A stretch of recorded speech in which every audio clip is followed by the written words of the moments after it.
কি ব্যাপার আব্বা বদলে গেল কেন? আমার নাম রাজকুমার। আব্বা দেখা মানে কি করব? তোর নাম রাজকুমার রেখে ভুল করেছি। কেন আমি কি করলাম? তুই আমার বাচ্চা না, তুই শুয়োরের বাচ্চা।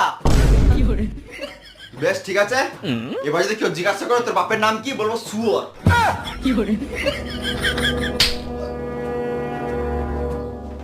বাথরুমে কি করছিলিস? কেন, সকালে যেটা সবাই করে ওটাই করছিলাম।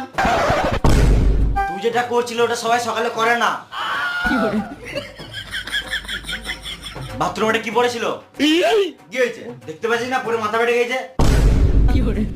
ওটা শ্যাম্পু পড়েছিল। কি তুই তো বললি ওখানে পায়খানা করতে গেছিলাম। তাহলে কোনো রকম শ্যাম্পু পড়ে গেছিল মনে হয়। কিন্তু আমি তো ওখানে 2 সপ্তাহে কোনো শ্যাম্পু আনি নাই।